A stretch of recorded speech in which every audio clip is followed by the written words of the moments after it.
방송에서 제공하는 투자 정보는 투자 판단에 대한 조언입니다. 방송에서 제공하는 주식의 가치, 가격 상승 및 가격 하락에 대해서는 방송사에서 보장하지 않습니다.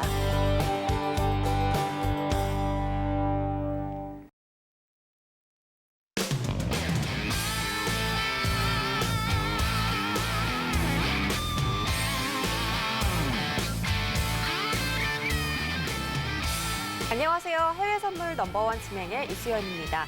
네, 뉴욕 증시 현재 보합권에서 출발했지만 3대 지수 모두 하락폭을 키워가면서 마이너스권으로 방향성을 잡고 있습니다.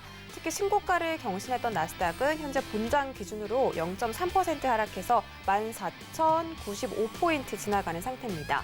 오늘부터는 연준의 FOMC 회의가 시작되는데요. 오늘부터 내일까지 이틀 동안 회의가 진행되고 결과가 발표되기 때문에 투자자들은 관망하는 심리를 나타내기도 하고 있습니다.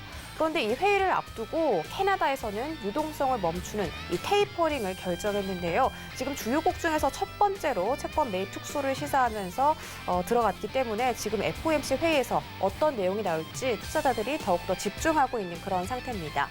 오늘도 다양한 이슈와 함께 선물 전략들 얻어가고 싶으신 분들은요. 해외 선물 넘버원과 함께 해주시기 바라겠습니다. 네, 참고로 본 방송에서 제공해드릴 정보는 투자 판단에 대한 조언일 뿐 해당 상품의 가치나 수익률을 보장하진 않습니다. 또 서울경제TV는 자본시장 통합법을 준수하고 있습니다. 1:1 투자 상담부터 유사 수신 행위까지 모든 불법 사항들을 엄중하게 금지하고 있다는 점 전해드리면서 오늘 함께할 마스터 화면으로 만나보시죠. 네, 화요일장은 해왕 마스터와 함께합니다. 네, 오늘은 해왕 마스터 모셨습니다. 어서 오세요. 네, 오늘은 화요일장인데 우리 해왕님이 오셨네요. 네, 갑자기 나왔게 됐습니다. 네, 어떤 사정이 있으셨을 텐데 일단 인사 부탁드릴게요. 네, 인사 한번 드리도록 하겠습니다. 네, 안녕하세요. 해왕입니다. 자, 오늘 간단하게 좀 정리를 드릴게요. 여러분들 오늘 지금 시청하신 분들 굉장히 많으실 텐데 도움이 돼야겠죠? 도움이 돼야 됩니다. 제가 그 도움을 확실하게 오늘 드리도록 할게요. 이번 주에 FOMC 회의가 있습니다. 제가 오늘 내일 오는데 미리 다 얘기 드릴게요. FOMC 나올 거 뻔히 알고 있습니다.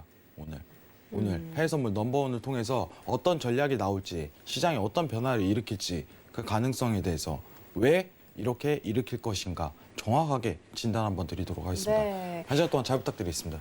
알겠습니다. 아무도 지금 FOMC 회의 결과에 대해서 기대를 하고 있지 않았는데 캐나다에서 처음으로 테이퍼링을 결정하면서 과연 이번 연준에서도 테이퍼링에 대한 가능성이라도 시사를 할지 이런 부분에 대해서 투자자들이 굉장히 궁금해하고 있는 그런 상태입니다. 이와 관련해서 다양한 시황 그리고 전략까지 챙겨드릴 테니까 1시간 동안 저희와 함께 해주시기 바라겠고요. 전화번호 02-3153-1611-1612번, 문자번호 샵 0082번, 유튜브 서울경제TV 라이브까지 함께 해주시면 저희와 실시간 소통 그리고 또 궁금한 점 있으시면 문의까지 해주실 수 있으니까 이쪽으로도 많은 참여 부탁드리겠습니다. 또 우리 해왕 마스터와 방송 외에도 함께 해보고 싶으신 분들은요. 노란톡 오픈 채팅방 검색창에 해외 선물 넘버원 서울경제라고 입력하시거나 하단에 QR코드 나가고 있으니까 이 QR코드 이용해서 우리 해왕 마스터와 장중에도 함께 해보시기 바랄게요. 자, 그럼 저희는 해외 선물 나우 코너로 바로 이동해 볼게요.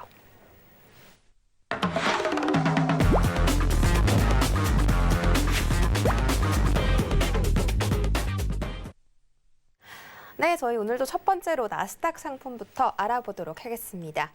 함께 뜨는 기사 살펴보시면 S&P 500 지수가 약간 상승하면서 출발했다고 하네요. UPS가 지금 강한 실적 때문에 급등하고 있다라고 나와 있습니다. 유나이티드 파슬 서비스라는 종목인데 화물 운송 업체인 것으로 알려졌습니다. 자, 지금 이 투자자들은 강한 빅테크 주식이라는 게 이 대형 기술 기업들의 이 실적을 따라가면서 투자자들이 지금은 조금씩 이 주식 상승을 바라보고 있다고 하는데 지금 현재 보합권 움직임 보이다가 마이너스권으로 들어선 상태입니다. 그리고 테슬라의 주가 같은 경우는 어제는 급등을 보였는데 오늘은 3% 이상 하락이 나오고 있다고 하네요. 일렉트릭 카메이커, 이 전기차 카메이커의 이 실적이 좋게 나왔음에도 불구하고 이렇게 실적이 나오고 있기 때문에 현재 실적과 이 주가의 흐름은 조금 반비례적으로 흘러가고 있는 것 같습니다. 현재 나스닥은 어떤 시세 알아보고 있는지 시세 함께 확인하시죠. 네, 미리 나스닥은 0.38% 하락해서 13,959포인트 지나가고 있습니다. 네, 나스닥 선물시장 지금 일본봉으로 봤을 때는 급락이 나오고 있는데 하락폭을 굉장히 많이 키워가고 있습니다. 자, 현재 시점에서 뷰를 먼저 체크를 해볼게요. 하나, 둘, 셋. 네, 매수 들어주셨습니다. 지금 이렇게 하락폭 키워가는 게 오히려 좋은 매수의 기회가 될 수도 있다. 아, 정확하게 네. 지적하셨는데 좋은 자리 값입니다. 오, 지금 하락폭 네네. 이제 미장 개장 이후에 랠리가 이어가는데 네. 정말 좋은 자리 주는 거예요. 어, 한번 노려야죠. 네. 포인트 한번 공략 들어갑니다. 알겠습니다. 어떤 자리값 들어갈까요? 자, 오늘 손절이 굉장히 한번 짧아요. 지금 일단 보지 마시고 다 네. 왔어요, 수치가. 지금 우리 해외선물 넘버원 할 때 한번 지지값을 평가받을 수 있을 것 같은데 13,940포인트. 자, 손절은 13,920포인트. 틱스로 따지면 80틱 정도 여유분 둘 것 같아요. 네. 자, 알겠습니다. 익절은 어떻게 보나요? 고점 갱신 보세요. 오, 고점 고점 갱신. 경신이면 일본 봉상으로요? 아니면 일봉상으로? 뭐 지금 일봉도 되고 오늘 당일 고점도 되고 다 해당이 됩니다. 왜냐면은 그러면, 네. 일봉상 기준이든 틱봉상 기준이든 똑같아요. 사실상. 이 기준으로 오늘 한 차례 노리시고 네. 이거 만약에 지금 13,940 들어섰죠. 지금 이 자리예요. 이 자리 이탈 들어서면은 손절 쳐야 됩니다. 의미 없어요. 지금 이 자리예요. 여러분 지금 제가 말하자마자 13,940포인트가 와버렸네요. 지금 매수 들어갈까요? 네, 지금 포인트 보시고 손절 13,920포인트 80틱만 보시면 되는데 네. 아직 채널 구조가 안 깨졌다는 이유가 있기 때문에 자, 만약에 진입 안 하신 분들은 13,930포인트도 가능해요. 알겠습니다. 근데 이 레인지가 중요합니다. 지금 네. 자세하게 보기보다 좀 크게 보는데 화면을 이 자리가 중요해요. 이 자리가.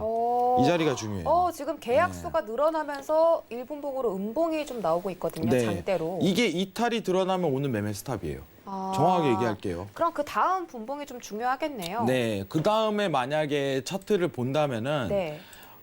이제 지지를 평가갚는 랠리까지 이어서 봐야 되는데 그 구간대가 13,850까지 열리기 때문에 네. 기다리는 게 나아요. 알겠습니다. 기다리는 게 오히려. 지금 자리값 싸움이 계속 일어나는 것 같거든요. 네, 이 자리밖에 없어요. 오늘 당일 매매 포인트는. 이게 왜냐면 저는요. 네네. 지금 시장이랑 반대되는 싸움을 하기 싫어요. 음. 정확하게 얘기를 하면은 이만큼 그쵸. 조정을 줬다는 거는 네. 반등을 일으킬 수 있는 요소, 수익성이 다시 재확보될 수 있다는 가능성을 시사하는 거고, 자, 지금 다시 지지값 받고 반등을 주는 상황인데, 자, 정확하게 포인트 공략 다시 들어갈게요. 지금 원래는 13,920포인트라고 손절 라인 땄죠. 네. 지금 방금 생긴 저점 포인트 있죠. 네. 13,924포인트. 네. 얘가 정확한 손절 라인이 됩니다. 여기 정확히 알겠습니다. 지켜줘야 돼요. 알겠습니다. 이거 왜냐면요. 네. 이거 못 지키면 해외 선물 하지 마세요. 저는 그 얘기까지 할 수 있어요. 네. 왜냐면 지금 이거 뚫리면요. 오늘 조정세 850포인트까지 밀려요. 그거 지켜보라는 거예요. 그런 거는. 아시겠죠? 네. 원칙을 지킬 줄 알아야 돼요. 지금 반등 들어가죠. 시사가 되고 있어요. 지켜보시기 바랍니다. 이 부분 이따가 얘기 드리도록 할게요. 이상입니다.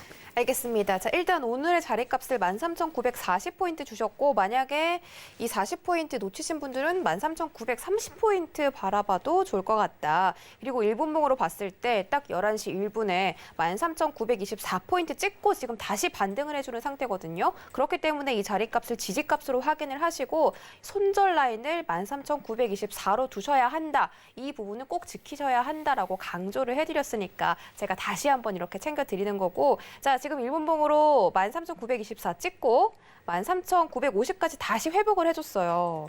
지금도 이 자리값 들어가 보면 좋을까요?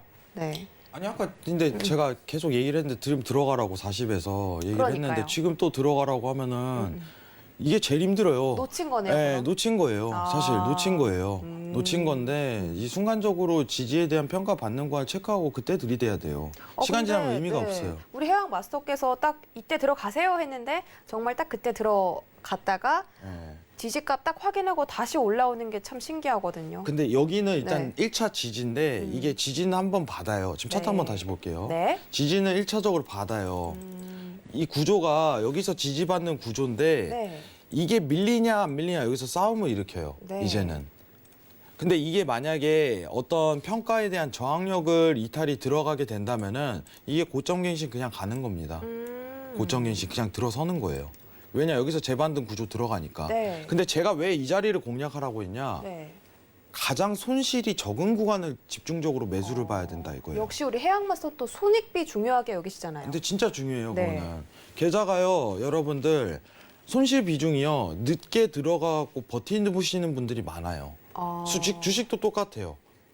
주식도. 주식은 그렇지만 선물은 예수금이 있잖아요. 근데 그쵸. 근데 중요한 거는 진입에 대한 포인트가 딱 적절하게 정해져 있는데 다 오르고 나서 이제 뭐예요? 지금 어떻게 할까요? 어디서 매수해요? 난처한 거예요. 나는 이 자리를 기다렸다 공략을 했는데 그런 상황이 굉장히 많습니다. 하루에 매매 포인트라는 게 한두 차례밖에 안 나와요. 나스닥이라는 것도. 그 집중 포인트를 네. 위해서 2~3시간은 기다릴 줄 알아야 됩니다. 그런 매매법을 길러야 돼요. 지금 오늘 공략은 14,930에서 14,940에 대한 이 지지력 구간, 여기 구간이 키포인트고 익절에 대한 구간은 최소한 14,000 넘어갈 때까지는 보유를 하셔야 돼요. 그러면은 단기적으로 딱 평가를 할게요. 오늘 만약에 손실이 있더라도 상관없어요. 저는 이런 방식으로 구성을 하니까 자, 진입 여기서 했죠. 손실 14,920, 익절 14,000포인트. 손익비 구성되나요? 익절에 대한 기준이 손절에 대한 비중보다 굉장히 월등히 높죠. 이렇게 구성을 해야 돼요. 네. 자기가 이제 어떤 목표값을 정확하게 봐야 되는데 목표값에 대한 부분은요. 14,000포인트 이탈이 나와야지 잡힙니다. 14,000포인트요? 네. 이 돌파가 나와야지 그다음 익절을 잡을 수 있는 위치값이 여기 걸려 있어요. 알겠습니다. 이거 안 버티면 해선하지 마세요, 여러분들. 네. 이거 하지 마세요. 왜냐면요. 수익도 크게 낼 줄 알아야 돼요. 아니, 제가 분명하게 오늘 얘기해요. 왜 자꾸 시청자님한테 해선하지 말라 그러세요? 저희 아니, 소중한 시청자님한테. 왜냐면 소중한 시청자분이지만 해선 안 하시면 저희 저는요, 방송 안 보시면 어떡해요? 저는요, 정말 네. 잘 되길 원해요, 시청자분들이. 그럼요. 근데요. 네. 이런 기본적인 구조는 가지고 들이대야지 어떤 그냥 손실이 나면요. 제가 제일 안타까운 게 여기서 버텨버려요. 만약에 차트로 볼게요. 네. 여기서 매수 보시고 버텨요. 손실을 안 쳐버린단 말이죠. 근데 이거 못 지키면요. 진짜 네. 계좌 마이너스 너무 심하게 하는 거 많이 맞아요. 봤어요. 마음이 맞아요. 아픈 거예요, 제가. 그때 보면은. 이렇게 하면 안 돼요, 여러분들. 자, 익절 14,000포인트 넘어가면 그래서 계좌가 빵빵하게 두꺼워져야 됩니다. 이거 네. 지켜보세요. 이상입니다. 알겠습니다. 자, 우리 해양 마스터께서 정말 이 손절의 중요성을 또 다시 한번 알려주신 것 같은데 이 해외 선물이 양방향 매매인 만큼 손절도 너무너무 중요하다라고 알려주신 것 같습니다. 그렇기 때문에 손절 가격을 꼭 체크를 하시고 익절 가격은 14,000포인트 돌파하고 나서 그 뒤에 좀 지켜봐야 한다고 하셨지만 기본적인 돌파 라인은 14,000포인트이다. 이렇게 정리를 해드리도록 하겠습니다. 지금 우리 시청자님께서 삼각 수렴하는 거냐고 여쭤보셨는데 아니, 삼각수렴 아닙니다. 아니라고 하시네요. 아니에요. 이거는요, 이 추세는요, 이 채널링은 전전일부터 상승에 대한 모멘텀을 유지하던 채널링이에요. 네. 전전일부터. 그러면요, 이건 삼각수렴이라고 해당할 수 없죠. 삼각수렴은 힘이 응축되는 건데 네. 그에 해당하지가 않아요. 지금 전반적으로 전전일부터 나왔던 채널형 구성에서 단순히 이제 지지 형성으로 올라가는 과정인데 최소 익절까지를 잡기 위해 고점 때부터 내려온 저항력에 대한 위치값, 뚫리는 위치값부터 익절에 대한 포인트를 잡자. 이게 맹점이지. 제가 설명하는 건 이게 삼각 수렴이다. 이게 아닙니다. 절대로. 네. 삼각 수렴이라는 건 거래량 자체가 빈번히 줄어드는 구간이에요. 네. 그에만 해당. 이거 잘 안 나와요. 삼각 수렴. 삼각 수렴 거의 안 나와요. 네. 나스닥에 네. 특히나. 그런 거 신경 안 쓰셔도 됩니다. 이상입니다. 알겠습니다. 자, 그렇다면 오늘의 매수 자리값은 다시 한번 챙겨드리지만 13,930포인트에서 40포인트 사이로 알고 계시면 될 것 같고요. 네, 손절 라인은 13,924 그리고 익절 라인은 14,000 돌파 보자라고 말씀드리도록 하겠습니다. 저희 다음 상품 골드 함께. 네. 저희 잠깐 빼먹었는데 네, 회의 얘기하고 가야 돼요. FOMC 회의 이야기요. 오늘 하이라이트인데. 아니 어쩐지 나스닥을 네. 너무 빨리 끝내주신다 아니, 생각을 저요. 해가지고. 근데 네. 회의를 준비를 하고 이러고 있었는데 포인트가 와버리니까. 그러니까요, 너무 와버리니까 지금. 방송 시간대. 방송하면서 또 이 자리값 오는 거 쉽지 않잖아요. 그쵸. 네. 지금 잠깐만 이제 브리핑 한 번만 더 드리면은 네. 자, 14,940포인트, 30포인트 잡으신 분들 있죠. 네네. 지금 본절 무조건 거셔야 돼요. 제자리값 오면은 나는 네. 나가겠다라는 마인드. 어. 지금 80틱 올랐죠? 네. 이 포인트를 그냥 잡고 버티세요. 못 먹어도 나는 오늘 고다. 손실은 없다. 다만. 이 마인드로 접근하셔야 됩니다. 네, 지금부터는. 네. 이거 집중하시고요. 네. 자, 오늘 회의 내용 좀 한번 보도록 하겠습니다. 오늘 좀 집중 좀 할게요. 자, 내일 모레 한국 시간으로 이제 목요일 새벽 3시에 FOMC 회의 있습니다. 근데 시작하면서 얘기를 했지만은 외신 기사를 잠시만요. 화면 좀 네. 돌릴게요. 뭐 27일에서 28일 이틀 동안 네, 하고 화면 좀 잠깐 돌리겠습니다. 네, 결과가 목요일 3시에 발표되는 거죠. 자, 내용 한번 보고 갈게요. 네. 오늘 앵커님께서 시작하면서 좀 얘기를 했지만은 캐나다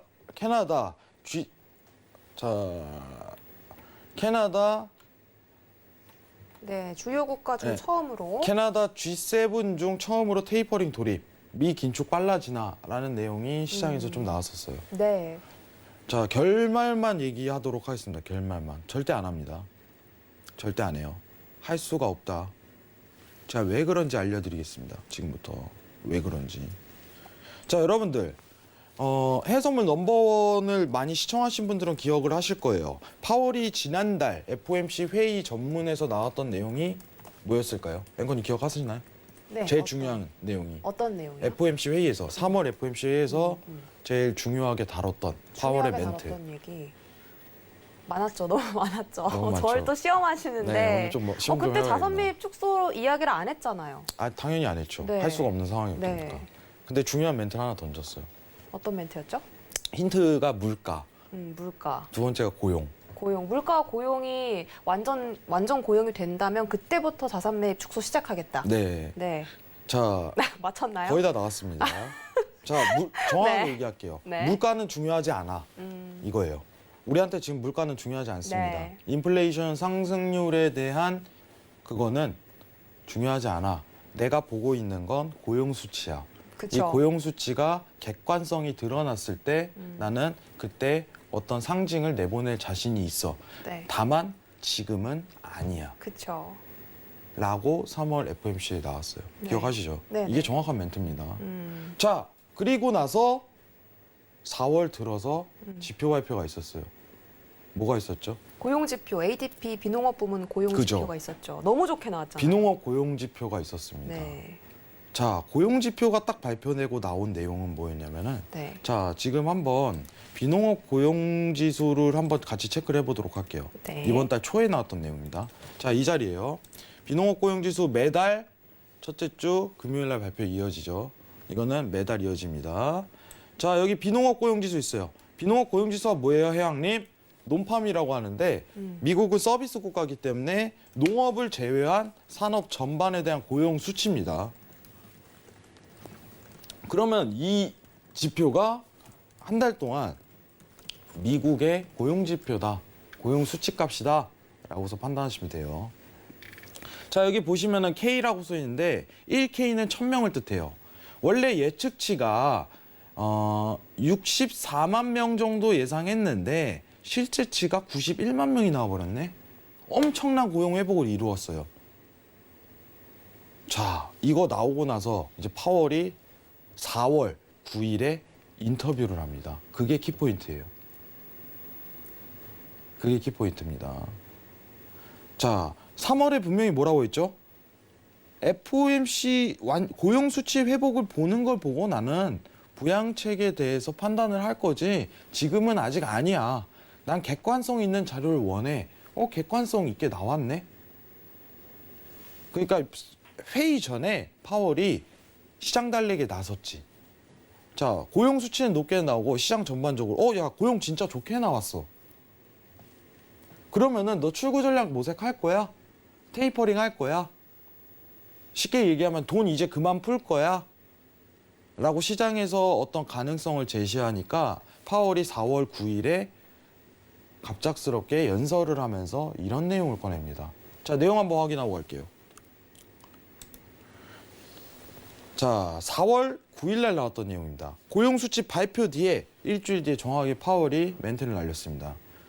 실질적인 확인 전 자산 매입 축소 없다.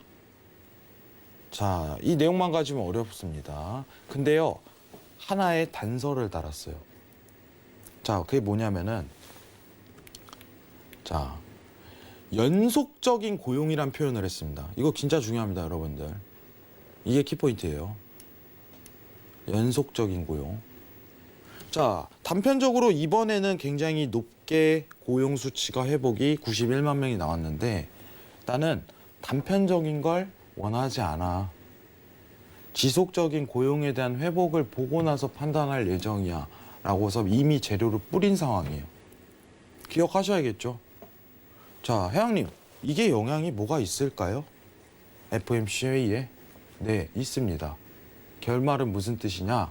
지금 당장 어떠한 시그널을 내포하지 않을 것이다. 이미 4월 9일 날 재료는 다 던져놨다 이겁니다.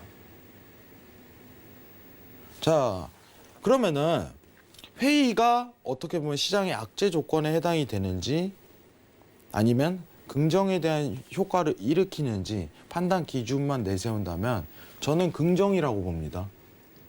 긍정이라고 봐요. 왜냐? 인프라 정책이 지금 바이든 정부 쪽에서 진행을 했었죠. 이대로 간다는 거예요. 회의의 영향은 안 받고. 그럼 시장은 긍정인 거예요. 굉장히 간단하게 생각을 해야 돼요. 자, 리포트 한번 보도록 하겠습니다, 여러분들. 자, FOMC에 대한 완화 기조 유지 예상. 정확하게 얘기하면은 연준이 경제 전망을 확신하려면 추가적인 데이터 축적이 필요하다 판단된다. 이 추가적인 데이터라는 건 연속된 고용 수치에 대한 회복 값입니다.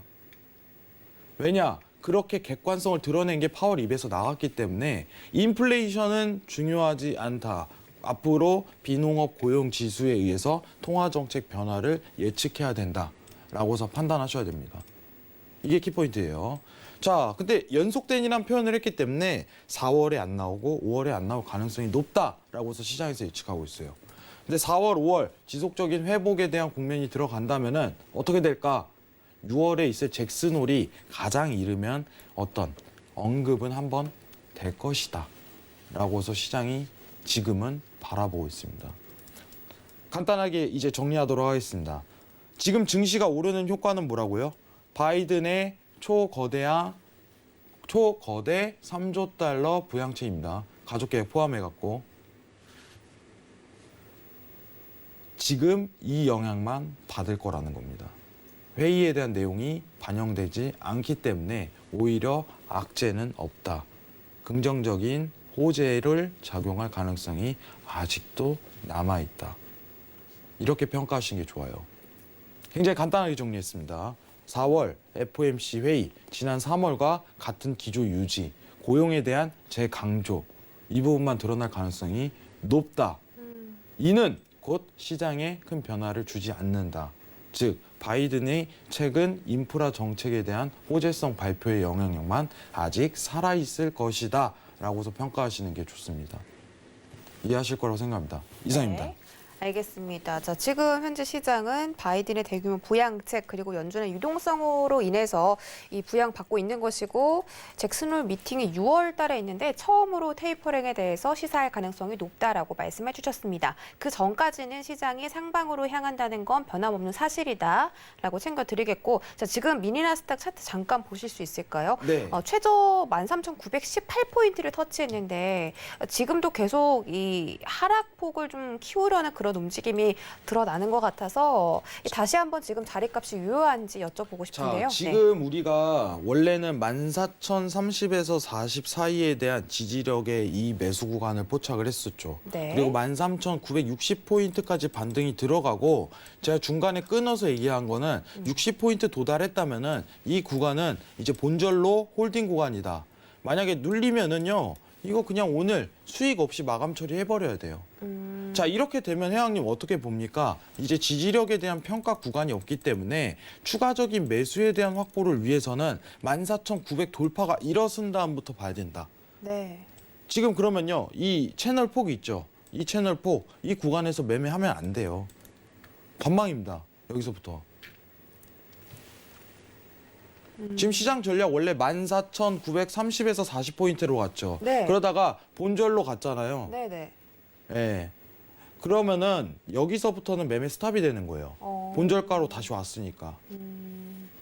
제가 보던 지지에 대한 포인트는요. 14,920포인트 최소 지지력만 평가를 한 건데 이탈 드러났다면은 추가적인 매수 사인은 없는 겁니다. 네. 없으면 접어야 돼요. 자, 혼선 드리기 싫습니다, 여러분한테. 지금 만약에 매수를 다시 보고 싶다. 기약을 하시는 분들은 14,000포인트 이탈이 드러나야지 그다음 또 매수 포인트가 드러납니다. 14,000포인트요? 네.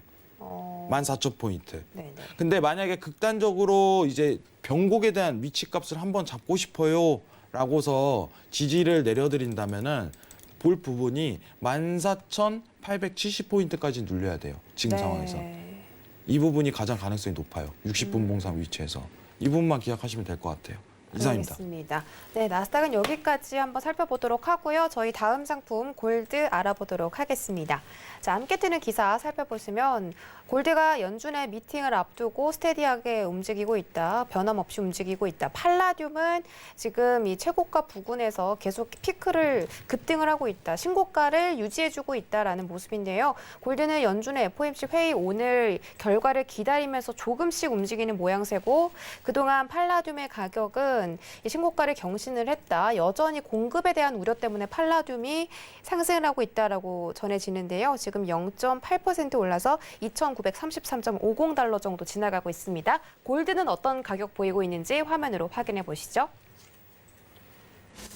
네, 골드는 0.19% 상승해서 1,783.3달러 선 지나가고 있습니다.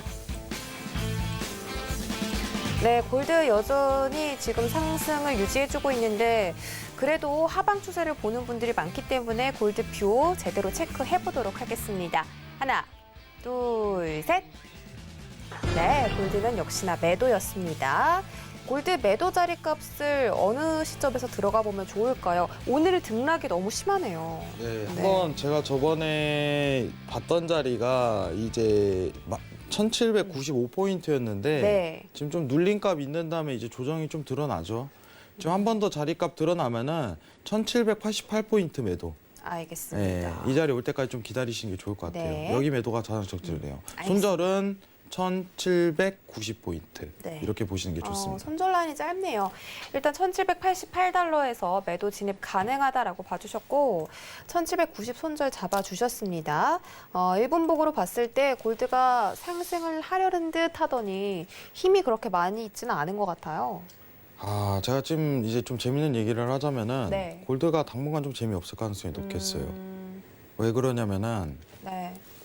제가 사실 이거에 대해 고민을 정말 많이 했어요. 고민을 정말 많이 했는데 앵커님과 한번 얘기를 하면서 좀 재밌게 진행하는 게 좋을 것 같아요. 네. 지금 골드가 떨어지려면은 어떻게 돼야 될까요? 어떤 현상이 펼쳐져야 될까? 국채 금리가 상승을 해야겠죠. 네, 간단하죠. 네. 국채 금리가 상승해야 된다. 그죠? 근데 저는 이거를 바이든표 자본 이득세랑 좀 연결을 좀 짓고 싶어요. 어떻게요? 사실 이거는 경제방송에서 처음 얘기를 하는 건데 어느 누구도 얘기를 안 했어요. 전 진짜 고민을 많이 해요. 네. 지금 시장에서 세금을 늘리는 이유는 뭘까요? 바이든 측에서. 부양책 돈이 부족하기 때문이겠죠. 그렇죠. 네. 그렇게 표현하는 게 오히려 1차원적인 거고 네. 2차원적으로 꼬아서 얘기를 한다면 네. 국채 발행에 대한 부담을 줄이기 위해서 국채를 너무 많이 발행해버리면 시장에 어쩌면 혼란을 줘버리니까 그것도 괜찮지 않을까요? 네, 국채에서 지금 부양책 자금을 끌어왔는데 그죠? 국채 발행을 너무 많이 하기보다는 이제 세금을 좀 걷어서 그렇죠. 발행의 부담을 줄이겠다. 일전에 법인세 인상을 할 때 그 얘기가 들었어요. 시장에 대한 국채 발행을 너무 급등하는 현상 자체가 펼쳐지니까 네. 그때 금값이 많이 떨어졌는데 네. 급등하는 현상이 펼쳐지니까 완만한 상승세 유도를 위해라는 표현을 했어요. 완만한 상승세. 자, 10년물 국채 한번 보도록 할게요. 네. 자, 이 부분을 좀 다시 한번 정리를 해드리도록 할게요. 자, 여러분들 제가 지난주에 마지막으로 좀 얘기를 드렸지만은 국채가 곧 금리다. 금리에 대한 가격이다라고서 제 설명 많이 드렸어요. 네. 자, 왼쪽 차트가 금 차트고 자, 오른쪽 차트가 이제 10년물 금리 차트예요. 일본 기준으로만 좀 보도록 하겠습니다. 비슷하다고 얘기 드렸죠, 분명히. 그죠? 이게 올해 들어서 이제 오른쪽이 10년물 국채 금리, 국채 차트고, 금리라고 표현하면 안 되죠. 10년물 국채 가격 차트, 왼쪽이 금 차트입니다. 결국은 뭐냐? 국채가 떨어져야지 금도 떨어진다. 안전형 자산이기 때문에 그 가능성이 시사된다. 자금이 오르고 빠지고 이거는 같은 현상일 뿐이다. 라고서 평가하는 게 좋을 것 같은데, 결국은 금 떨어지는 거는 10년물 국채 금리가 오른다는 건데, 그거는 이제 정책적인 이슈랑 맞물려서 해석을 해야 될 것 같아요. 지난주에 그 바이든이 갑자기 세금을 추가로 부과를 해버렸죠. 네. 저는 이거는 증시의 악재는 아닐 거라고 생각을 해요. 왜냐? 세금을 걷어들이는 이유는 단순하잖아요. 세금을 왜 걷어들일까요? 자금을 만들기 위해서. 어떤 자금을 마련해서요? 부양책을 위한 자금. 결국은 돈을 푼다는 거예요. 증시에는 호재가 악재가 아니라 호재라는 거지. 간단하게 생각을 해봐야 돼요. 그죠? 네. 이건 어차피 위험자산으로 돈이 쏠릴 돈이다. 근데 반면에 세금을 걷어들인다는 거는 10년물 국채에 대한 안정화가 좀 들어갈 가능성이 높다는 거예요. 왜냐? 국채 발행을 늘려야지 돈을 쓸 거 아니에요. 근데 세금으로 이 비중을 할당시켜. 그러면은 국채 발행에 대한 부담을 굉장히 줄어드는 효과가 발현되는 거라고 봐요. 그럼 공급이 줄면 가격이 올라가고 국채 금리는 떨어질 것이다. 그죠? 그럼 골드는 다시 올라가나요? 올라간다기보다 상승에 굉장히 안정화를 구할 것이다. 라고 표현하는 게 맞겠죠. 네. 어차피 인프라 자체는 투자가 들어가는 거기 때문에 네. 국채 발행을 무수하게 할 수밖에 없어요. 수요적인 측면은 제한적이기 때문에. 자, 잠깐만 화면 돌려서 얘기를 좀 해보도록 할게요. 자, 금을 이해하기 위해서 국채를 이해한다고 좀 표현을 합니다. 여러분들. 자, 국채 금리가요. 자, 지금 한번 잠깐 차트 한번 다시 보도록 하겠습니다. 자, 최근 추이입니다. 화면 한번 보시죠. 국채 금리입니다. 조지아주 완성되는 올해 1월 들어서 블루웨이브 되고 나서 국채 발행량 늘릴 거라는 시장의 신호가 있었기 때문에 들어갔는데, 최근 안정화 들어간 게 두 가지가 있었어요. 일본 쪽에서 국채를 사들이고 있다. 북클로징에 앞서서 회계를 맞추기 위해. 이게 첫 번째인데, 네. 두 번째는 뭐냐면 전 세금의 효과가 더 크다고 봐요. 이거를 오늘 하루 종일 고민을 했어요. 과연 세금에 대한 효과는 단순히 인프라 정책을 위함인가? 라는 단편적인 생각을 한번 해보는 거죠. 여러분들도 한번 생각을 해봐야 돼요. 국채라는 거는 가격 안정화가 안 들어가고 급등이 드러난다면은 시장에 대한 MMF 구조가 꼬일 가능성이 높아요. 그땐 연준이 나서야 되거든. 거기까진 가기 싫다 이거야. 세액을 늘려서 오히려 안정화된 국채 금리에 대한 상승을 유도하겠다라는 표현이 맞을 것 같아요. 안정적인 상승. 시간이 오래 걸리게끔 최대한. 좀 완만하게. 그죠? 자, 이 뜻은 뭐냐? 야, 이거 잘하면은 정확하게 얘기를 해야겠죠. 금 재미없겠다. 안 그래요? 안 그래도 시청자님께서 골드 지금 박스권 아니냐고. 박스권보다는 전 하방으로 네. 들어설 거라고 생각을 합니다. 박스권보다는. 다만 박스형 채널형으로 네. 계속 흔들면서 오르락 내리락 할 가능성이 높아요. 채널형으로 흔들면서 네. 내려간다. 그러니까 추세가 어떻게 우리는 원하는 건 그거잖아요. 네. 한 번에 팡 우리가 매도 잡았으면은 쫙 내려가는 거 있잖아요. 수익을 극대화시키고. 근데 시장은 그렇게 흘러가지 않을 수도 있겠다라는 생각을 한번 하셔야 돼요. 네. 왜냐? 세액 증진으로 국채 발행에 대한 부담을 줄였기 때문에. 세금이라는 것 자체를 단순히 어떻게 보면은 인프라만 그것만 보는 게 아니라 국채까지 연동해서 좀 생각을 한 번 더 해보시는 게 좋을 것 같아요. 여러분들한테도. 네. 저는 이게 맞다고 봅니다. 사실. 제 견해를 오늘 와서 드리는 건데, 제가 왜냐하면 세액 증진 관련해갖고 국채랑 연동해서 설명하는 거는 처음일 거예요. 왜냐하면 제 개인적인 생각에서 많이 담아져 나왔으니까 어떠한 리포트에서 나오지 않습니다. 세액 증진에 대한 효과는 오히려 금값을 하방권으로 슈팅으로 밀어내기에 굉장히 제한적으로 들어설 수 있겠다라는 생각을 했어요, 오늘. 재미없게 흘러가는 거죠, 결론은. 자, 오늘 당일 단가 보는 거는 1788포인트, 이 자리는 한 포인트 나온다. 다만 앞으로 어떻게 보면 올해 초반과 같은 이런 장 있죠. 잠시만요. 이런 장 있죠. 이런 하방권으로 슈팅이 나오는 장. 이런 장 기대하지 말라는 거예요. 잘하면 안 나오겠다. 재미없겠다, 이거. 아시겠죠? 네. 이 부분은 좀 여러분들 한 번쯤은 이거 오늘 설명한 거에 대해서 고민 한번 해보셨으면 좋겠어요. 왜냐면 제가 이걸 가지고 3시간을 고민했었어요, 사실. 3시간이나요. 네. 과연 세액에 대한 효과는 국채에 대한 영향이 어떻게 끼칠 것인가. 논리적으로 얘기하는 것보다 오늘 좀 간단하게 정리하는 게 좋을 것 같아요. 이 부분만 보도록 하겠습니다. 이상입니다. 네, 지금 어떤 기사가 있는데 미국 경기 회복이 이루어지면서 금 가격에 대한 하방 압력이 심화될 것이다라는 그런 분석이 있습니다. 왜냐하면 지금 국채 금리가 올라가면서 달러가 함께 올라가고 반대로 금 가격이 떨어질 것이다라는 평가가 이루어지고 있는데 연준 측에서도 인플레이션 상승을 용인하고 또 장기물 국채 금리 상승을 용인하기 때문에 골드는 여러 가지 이슈로 하방 압력에 위기가 좀 놓여 있다. 이런 평가가 있거든요. 어떻게 생각하세요? 어디 회사인가요? 네, 캐피털 이코노믹스입니다. 이거는 말 표현이 정말 이상한 겁니다. 이거 말 이렇게 표현하면 안 돼요. 자, 경기 회복은요, 작년 기준으로 회복 국면에 들어갔어요. 정확하게 국채 발행에 대한 어떤 미국에 대한 시그널로 표현해서 금값에 대한 하방 압력 상회할 것이라고 표현하는 게 좋아요. 경기 회복이라는 표현을 뺐으면 좋겠습니다. 왜냐면은 돈은 풀면 경기 회복이 드러나요. 어쩔 수 없어요. 작년 기준으로 회복세가 일시적으로 하방 국면에 3개월, 6개월 모멘텀 드러났다 회복 국면 들어간 지가 언젠데 지금 와서 저렇게 표현한다는 건 저는 어설프다고 생각을 해요. 오히려 인프라 정책으로 국채 발행량에 대한 기대감이 아직은 살아있다라고 표현하는 게 좋습니다. 미국에서는 더 진보적인 부양책을 펼칠 가능성을 시사하면서 금값은 떨어질 것이다 라고서 얘기하는 게 나아요. 저건 너무 이제 추상적이에요. 추상의 끝이에요. 경기 회복이란 단어를 뺐으면 좋겠습니다.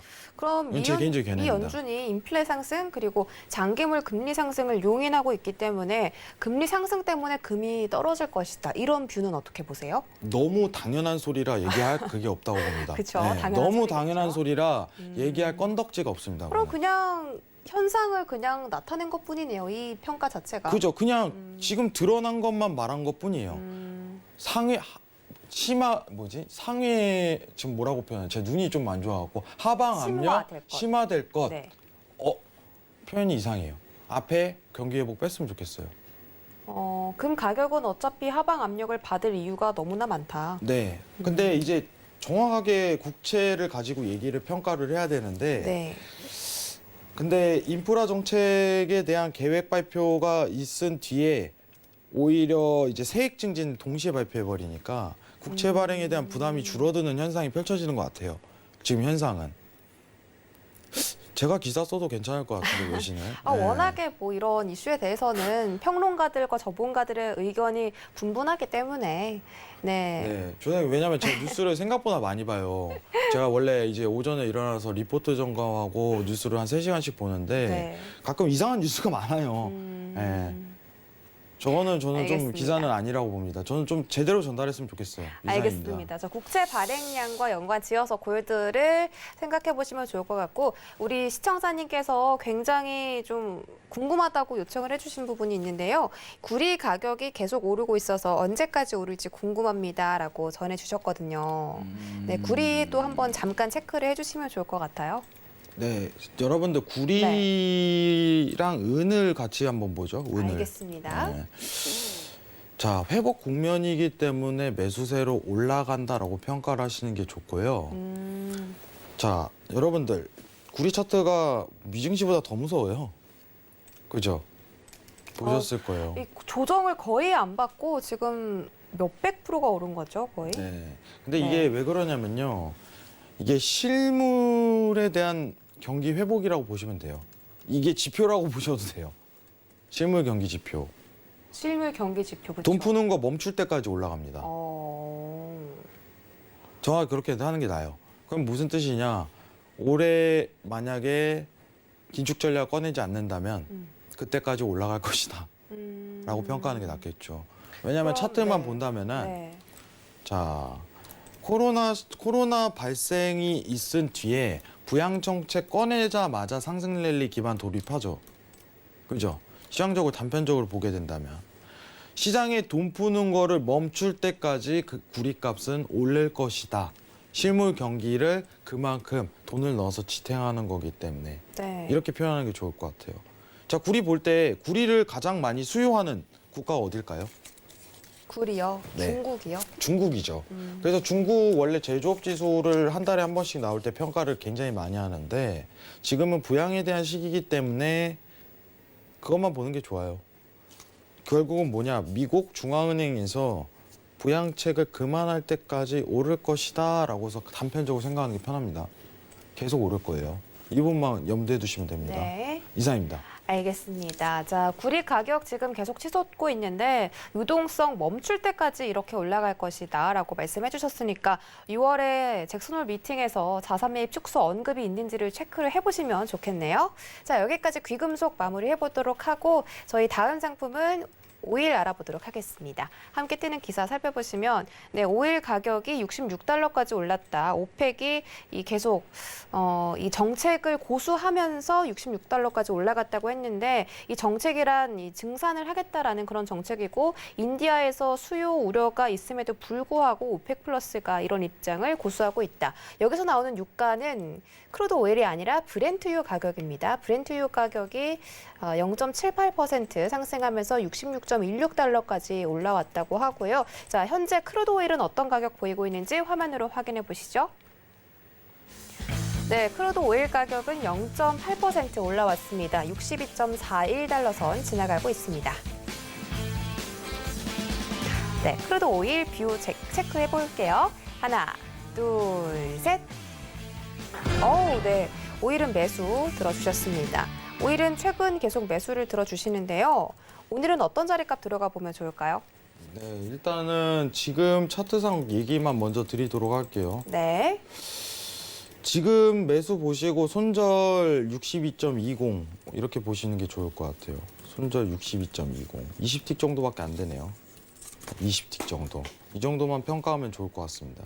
네. 지금 62.40 위치 값인데 지금 매수 그리고 손절가 20틱 이 정도만 보면 될 거예요. 이거 이탈되면 볼 필요는 없어요.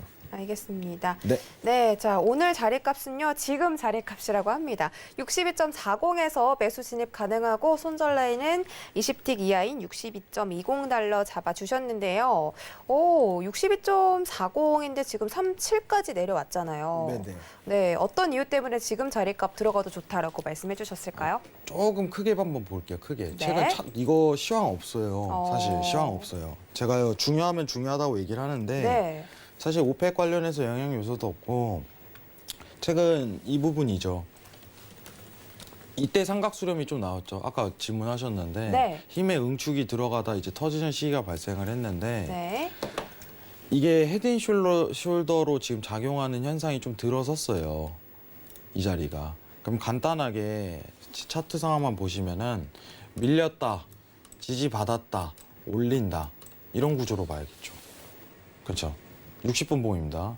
그러면은 지금 차트에 대한 방향성만 확보한다면은 최근 형성됐던 64.50에 대한 이탈값도 한번 노려볼 수 있겠다. 이렇게 뜻하는 거죠. 네, 단순히 차트 대응입니다. 기술적 분석 대응. 이 부분만 가지고 평가를 드리도록 하겠습니다. 이상입니다. 64.20이라고 말씀해 주셨나요? 여기 돌파값을 목표로 매수세를 계속 공략하는 게 저는 이상적이라고 봐요. 차트만 그럼 지금 본다면. 자리값 들어가서 64달러 돌파까지. 네네 그렇게 보셔도 괜찮고요. 손절이 짧으니까 네. 손절이 짧은 만큼 이절 대비값만 봐야 되는데 제가 만약에 지금 진입 기준으로 이절값 평가한다면은 오늘 고점 갱신값만 노려볼 거예요. 손절이 짧잖아요. 네. 만약에 64.0에 대한 돌파값을 염두에 두고 매수를 본다면은 어떻게 봐야 될까요? 최근 생겼던 저점에 대한 포인트 있죠. 60.70 여기까지 손절폭이 늘어나져요. 여기까지. 네. 익절은 64.50 이탈값으로 이렇게 봐야 되고 그죠? 손익비는 구성되는데 손절에 대한 폭이 다소 넓습니다.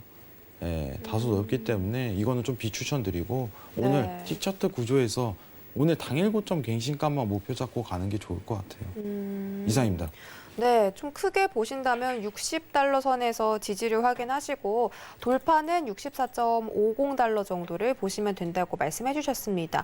자, 지금 제가 어떤 기사를 보고 있는데 인도 쪽에서 지금 경제가 거의 이번 분기에는 거의 너무 축소될 것으로 보고 있다. 코로나 케이스가 하루에 35만 명 정도 급증을 하고 있다고 하는데 지금 이런 이슈는 시장에 전혀 영향이 없는 건가요?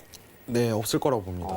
저는 안 봐도 될 거라고 생각을 하고요. 네. 사실 이제 유가 관련해 갖고 잠시나마 이슈긴 하지만 네. 사실 인도가 거시적인 어떤 이런 달러라든가 미증시의 영향 요소 자체가 극한적으로 적어요. 나라만 걷지.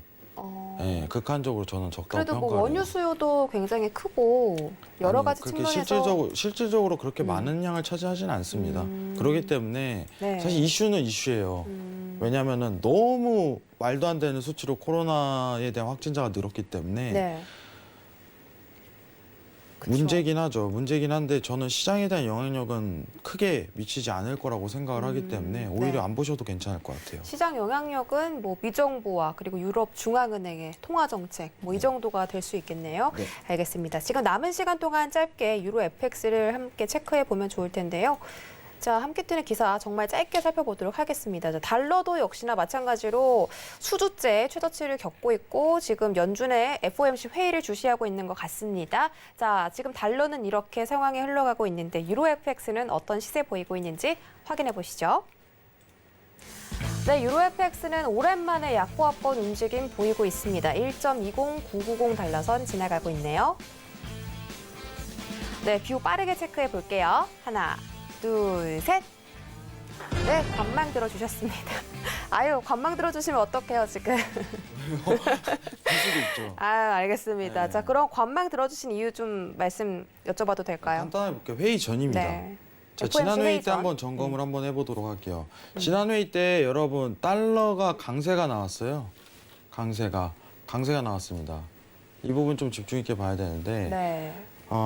유로존에 대한 상황은요. 이거 달러 차트예요, 여러분들. 반대로 뒤집으면 유로라고 생각하시면 됩니다. 그럼 마음 편해요. 회의를 앞두고 있기 때문에 유로화에 영향을 끼칠 수밖에 없는데 유로는 좀 다소 공격적이에요. 유로는 다소 공격적이다. 다만 달러는 고용 회복 기다리자. 아까 얘기드렸죠. 이번에도 기다리자라고 얘기 나오면은 재반등에 대한 상승 구조로 좀 들어서지 않을까? 제가 최근에 이거 이탈값만 좀 많이 기다렸어요. 매매 안 하면서 유로화는. 근데 이거 이탈 들어서면은 유로 매도세 다시 한번 진입할 수 있겠다. 네. 그게 FOMC 회의 기준 전후겠다라고서 판단만 드리도록 하겠습니다. 네. 결국은 뭐냐? 네. FOMC 회의 발동하고 91.50 이탈 드러나면 달러 선물 수치값으로 그럼 그때 유로 매도 보자. 이게 제 평가입니다. 이상입니다. 그럼 91.50 선물 지수로 봤을 때 이탈한다면 지금에서 유로 FX는 좀 안전하다고 볼 수는 없을까요? 지금 매수를 들어가도 짧은 틱으로 익절을 보고 나오는 뭐 그런 전략이요. 그 지금 회의 기다리는 시간이라 네. 보합권으로 유지될 거예요. 거래봤자 의미 없어요. 이런 장은. 회의 관망 시즌입니다. 하루 이틀 걸려요. 내일까지.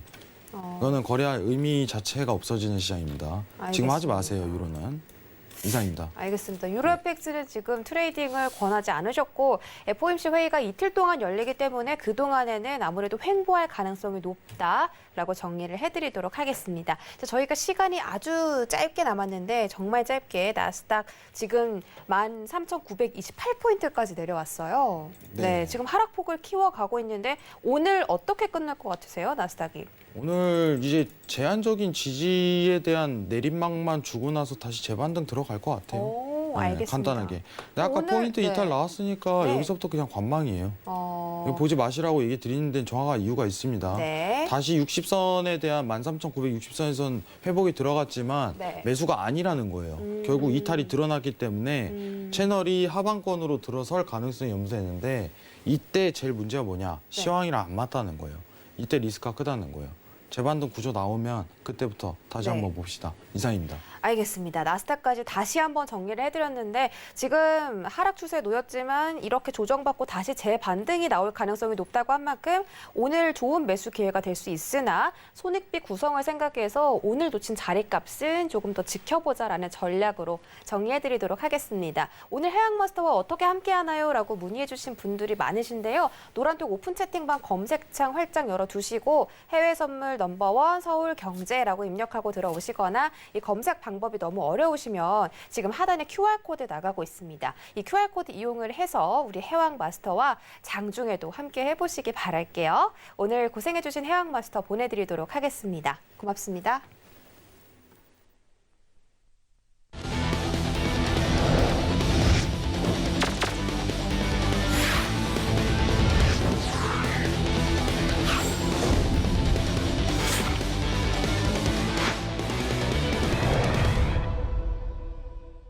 네, 참고로 본 방송에서 제공해드렸던 정보는 투자 판단에 대한 조언일 뿐 해당 상품의 가치나 수익률을 보장하진 않습니다.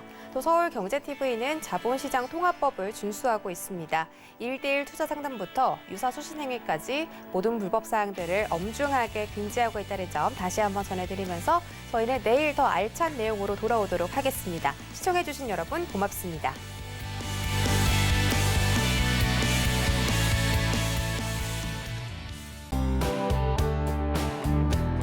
본 방송에서 제공하는 투자 정보는 투자 판단에 대한 조언입니다. 방송에서 제공하는 주식의 가치, 가격 상승 및 가격 하락에 대해서는 방송사에서 보장하지 않습니다.